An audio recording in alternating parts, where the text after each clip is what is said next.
Hello, this is Evil Piggy Overlord. In the March, new patch 1.0 is coming out, which basically means everything will be in HD, World of Tanks will look beautiful, we'll have new player base, a lot of newbies, and they will wonder how to play World of Tanks properly. So today I would like to cover how to pick your tank depending on your playstyle, how to pick your gun from so many guns on certain tanks, how to equip your tank, and how to angle your tank and how armor works in World of Tanks. So starting out, if you like to brawl in the games, you like to be in the face of your enemies on front, taking, bouncing a lot, having a lot of health, heavy tanks. That's the tanks for you. If you like to snipe a lot, if you like reliable guns, very often with a lot of penetration, often a lot of damage with good DPMs, you go with the tank destroyers, which are basically designed to kill tanks quickly. If you like to be cheeky, you like fast vehicles, you like to drive a lot, you want to pick a light tank. If you like being cheeky, driving quickly, and doing a bit more damage, you probably want to take a medium, because the medium basically is a light tank with a bit more health and being a bit slower than actual light tank. So we have this covered. So if you want to have your gun, how you pick it? So for example, the most common vehicles people pick at the beginning is heavy tanks, because they have a lot of hit points, they have armor, they can make a lot of mistakes. So they will go with some type of heavy. Most people go with the Russian heavies or with the German heavies. So looking on the Russian heavies, go on the tech tree, Russian, and your first proper heavy appears on tier 5 and it's called KV1. And as you, that's it, our beautiful vehicle. So you have all those different guns, and you probably will be wondering how do I know which gun is best for me, or which gun is actually the best? Well, it all always depends, but I will show you how I picked my guns. So you have all those different stats on the guns, and what most people do, they would look which gun makes more damage, they will pick it. So this one does 110, this one does 85, oh, this one does 450. Most people would pick this, and then they would do really bad and they wonder why. And this one does 160. I picked my guns depending on the penetration, because to damage your enemy tank, you need to have more penetration than he have armor. So then your shot penetrates and then deal as much damage as the gun states, plus minus 25%. So I'll give you an example on those two guns. So this gun does 110 damage. This one does 85 damage, but the difference between those two guns is this one have only 86 penetration.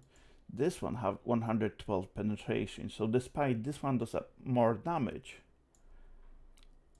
that will be a better gun comparing to this gun, because it more like this one will bounce, this one will penetrate and do damage.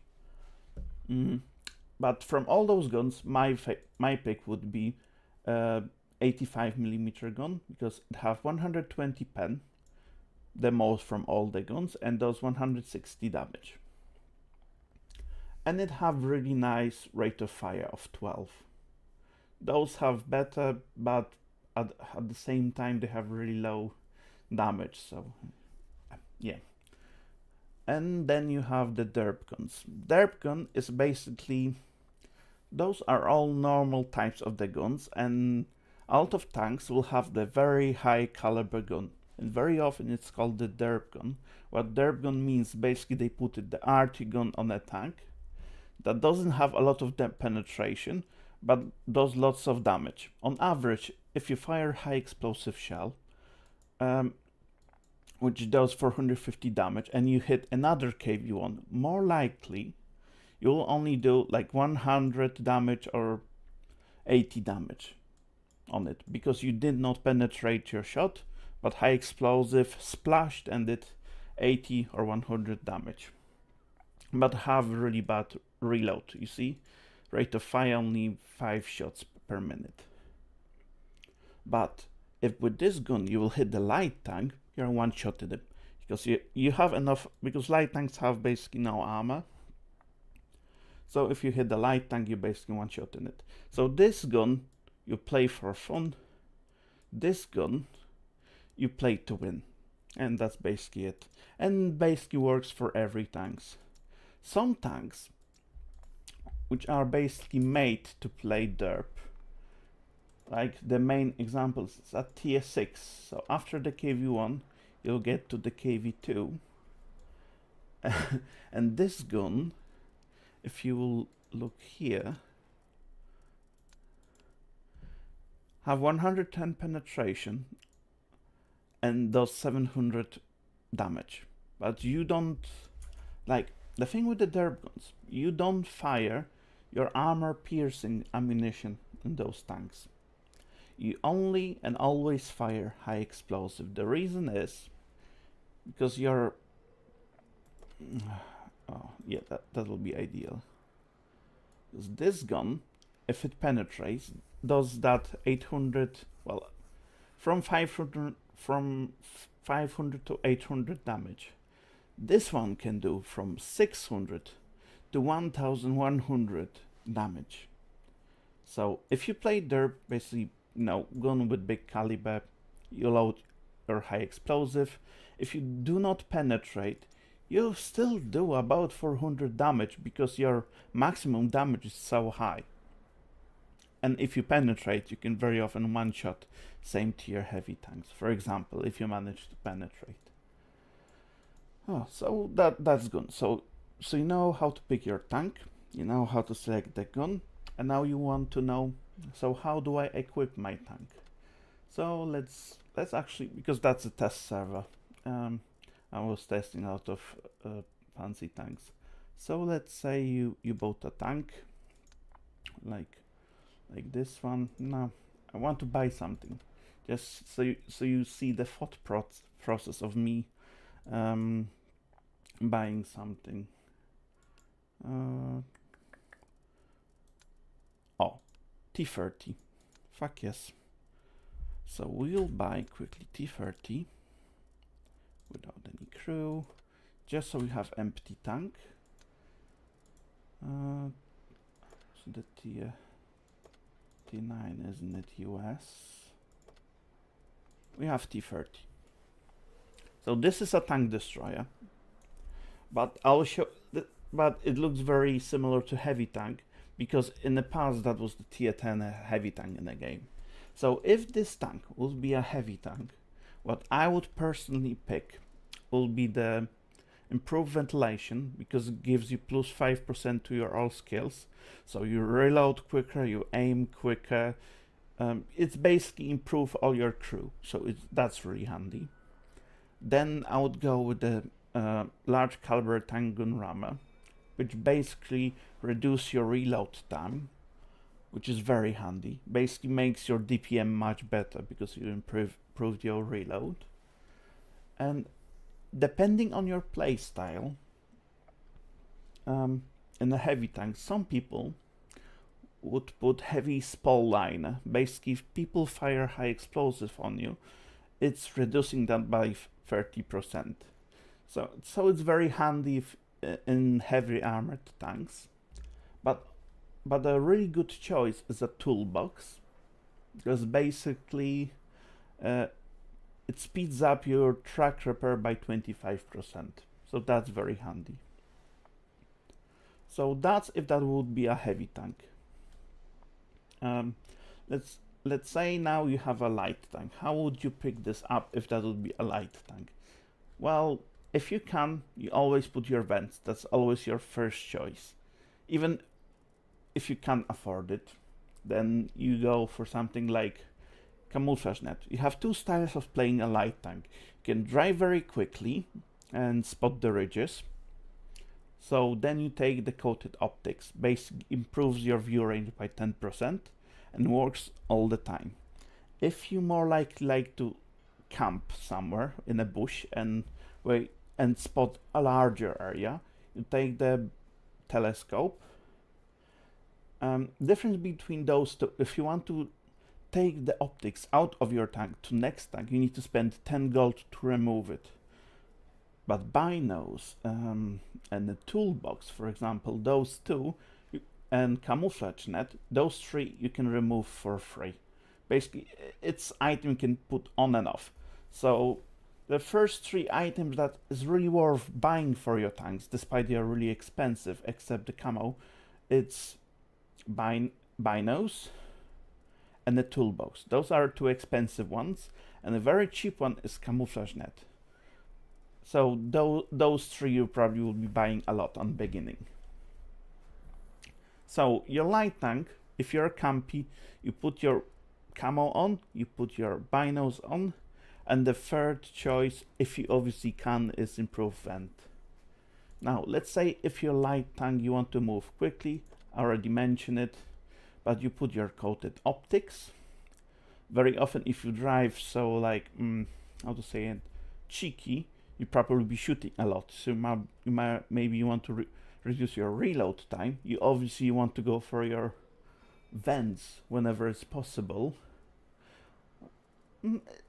It's with more aggressive playstyle is always depending on you. You fit your equipment to help with what you are actually trying to do or what the tank weakness is. For example, if your aiming time is really bad, you can speed it up with this. Enhance gain lane drive. If your reload is really bad, you put the large caliber gun rammer, for example.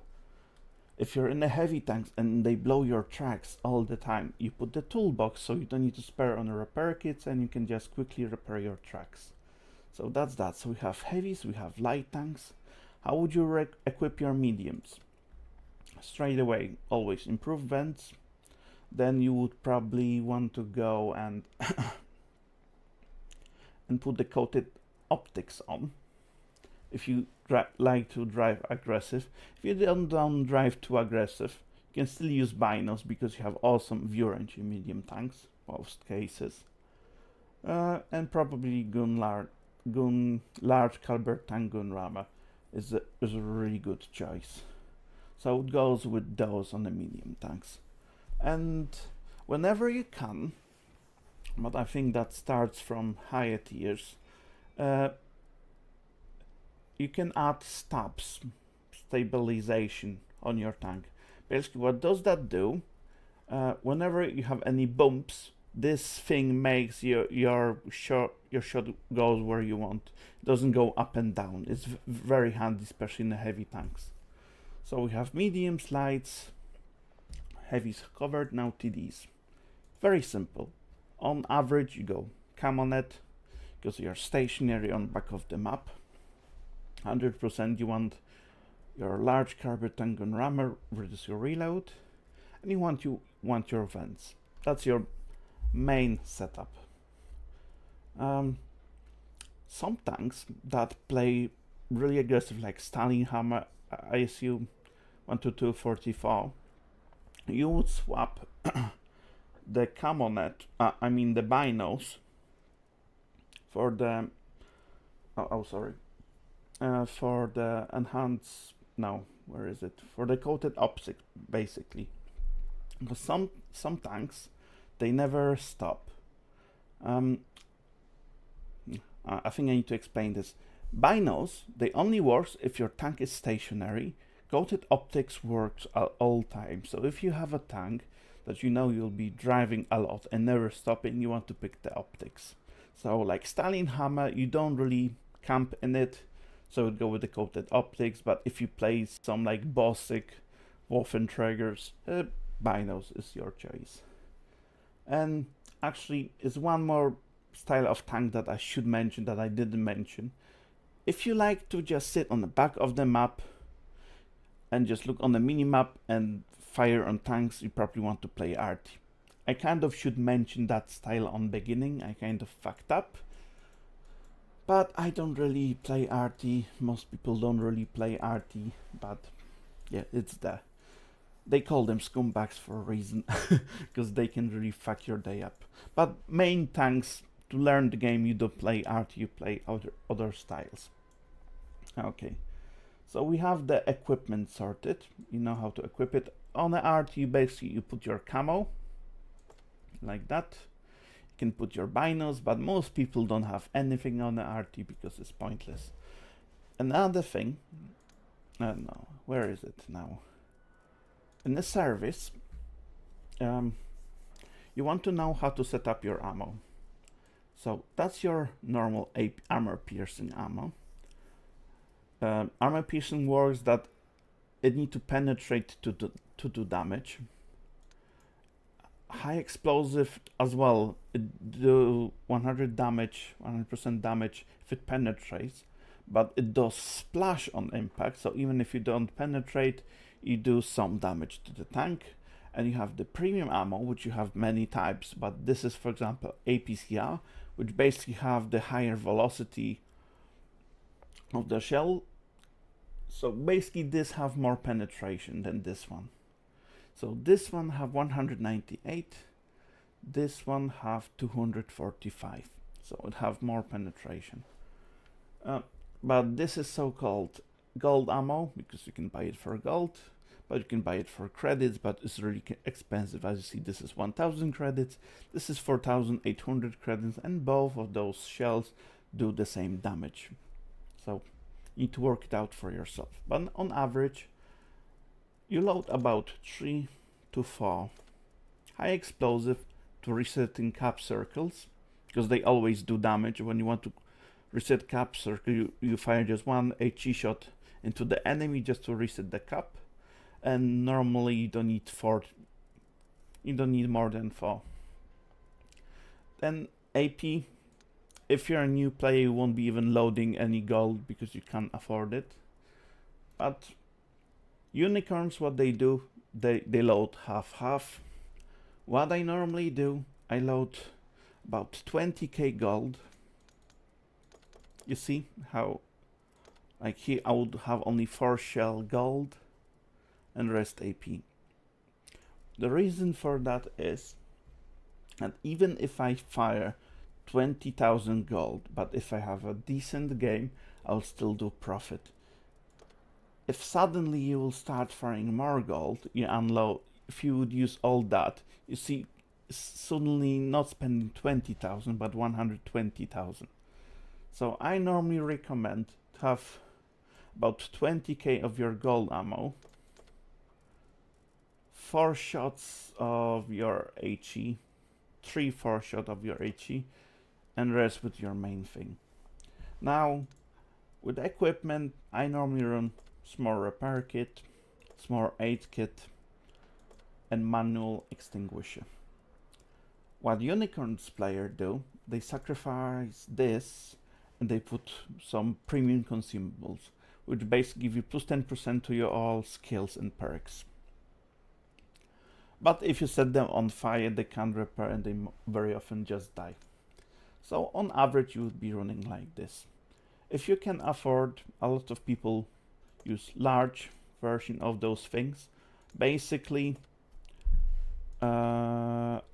automatic extinguisher, like here, will, if you're set on fire, with the manual one, you need to press the button.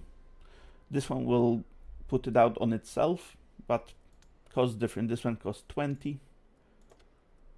This one, it doesn't say, but it's really cheap. I think it's like 5,000. It's basically very cheap.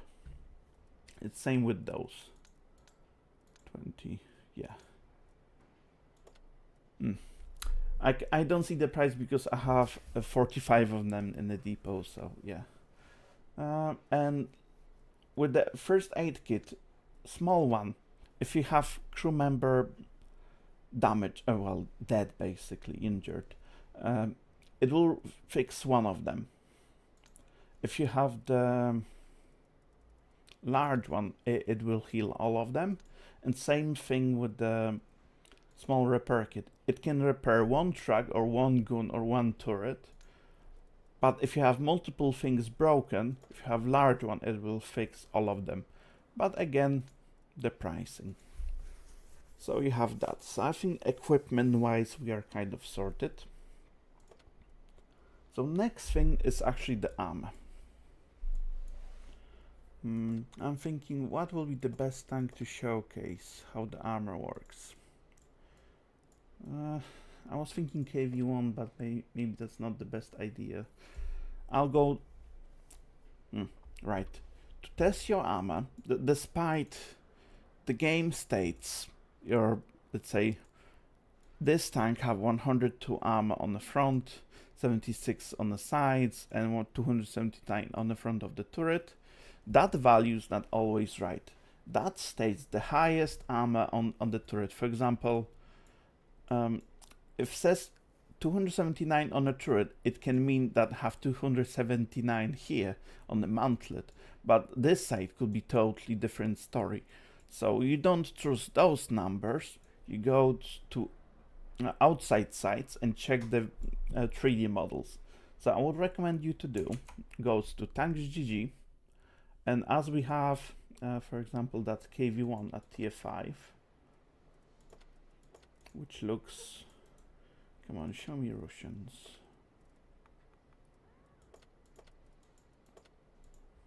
KV1, which looks like that. And it's like 75 around the hull and 110 around the turret. But you go to this model and you see it have 80 here, it have 56 here, despite the game set it should have 75 everywhere, it doesn't. It have 75 on the side, which is true, and it have about 115 around the turret, so that was quite accurate. But what that doesn't say, that if you hit those little spots on the top, despite that they are the hitboxes, you won't do nothing. You will not do damage. If you shoot that in your tank, you will do nothing. You see, result 0 chance. And now I will explain you how the penetration works. So let's say you have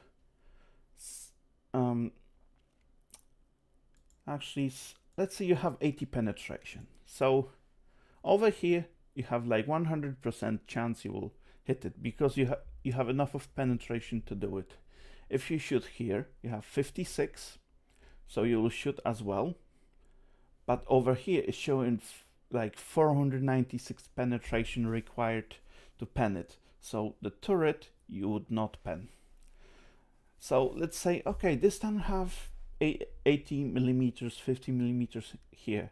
So it's possible that I'm bouncing on this tank, because what that tank does, if you angle your tank, your armor increased. So suddenly you can still pen this side, but you cannot pen the upper part, and you have no chance of penning the lower plate with 80 millimeters. And if he's over angling even more, now it's only have, you see 170 here, 146 here, and 202 here. So there's no way you will pen this side. But the thing with the angling, if you angle one thing, you can over angle this side. So like this, right now it's like 260. If I over angle my tank, suddenly that's 120, and if I really over angle it, it's only 80, and you can suddenly pen it. Same with the turret. So on average, if you start Wars of Tanks, you should be doing like your 45 degrees, like that. And on average, you see you have quite a lot of armor here. Your lower plate is suddenly a bit stronger, and you have about 90 here. And suddenly your 80 pen can't do anything to your KV1, enemy KV1. Yeah, so that's how you maximize your armor. But for example, I'll give you a really good example. If we go on a TF4, we'll pick medium and we'll go with the British Matilda. Basically that's so-called medium at TF4 British, but it's basically a heavy tank. It have more armor than the KV1 on a TF5. Straight away you see how much armor this thing have. like out from the box. In some places they have like 120 here, you have 76 here, but now that's not live. I'll make it live model. So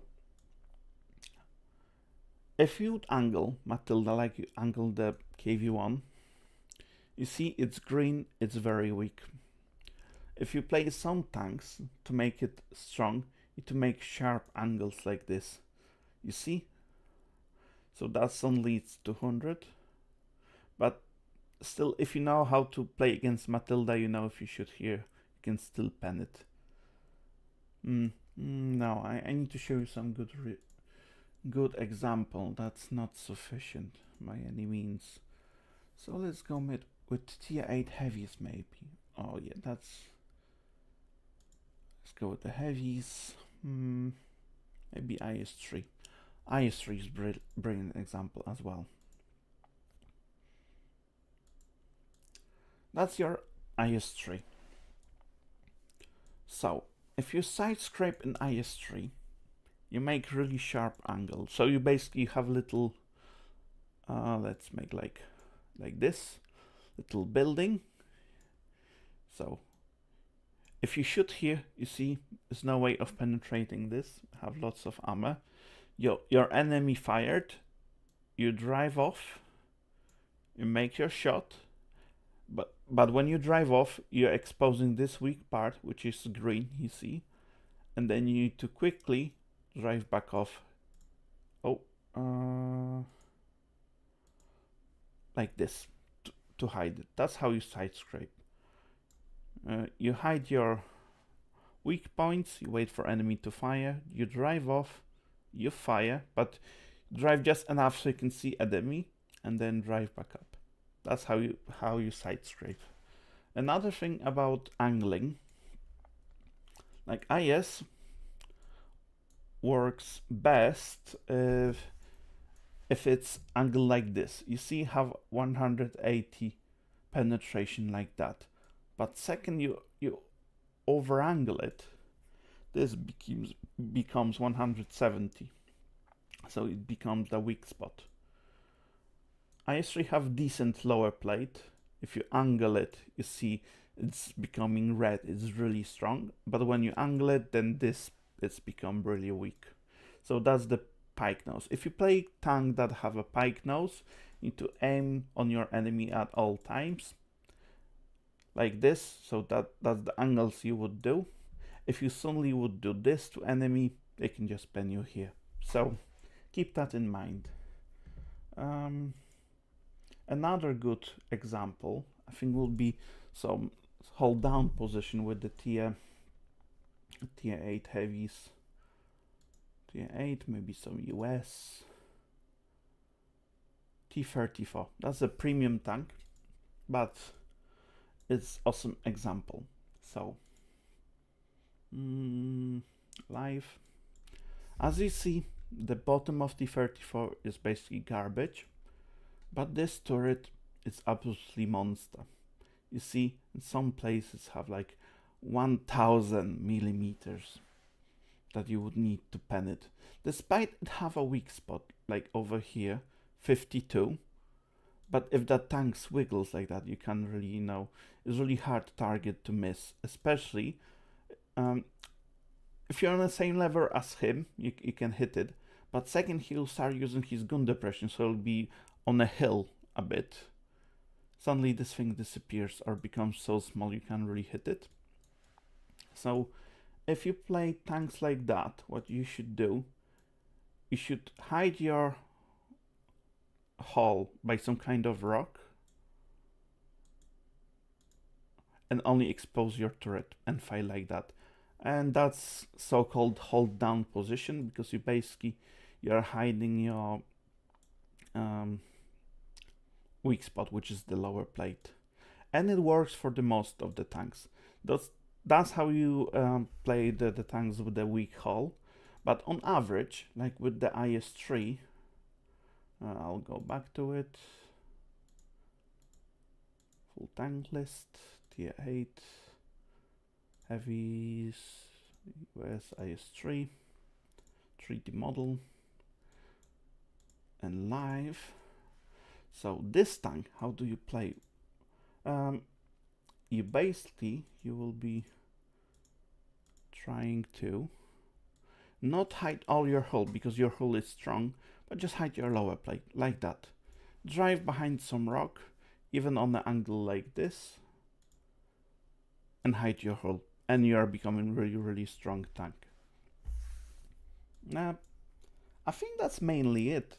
Basically, whenever you have a problem with the tank that you cannot, for example, penetrate, you go on tanks.gg, you find it over here, so whatever tier it was, whatever the name it was, you find it, you click it, you go through the 3D model, you go to the live version, and you look why you could not pen it. Like how much penetration it had here that you could not penetrate it, or where are the weak spots that will make you penetrate the tank. Like for example, the AMX-30B, for example, you were shooting the mantlet, you could not pen it, you died to it, but you didn't realize the side of this is really weak and you could pen here, and you didn't realize the side of this is really weak and you penned it because you were shooting here, you were bouncing, but if you shoot here, you would pen it.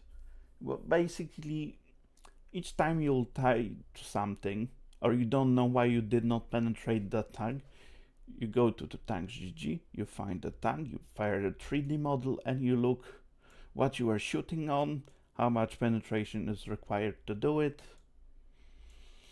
And this. Another last tip that will save you a lot of time.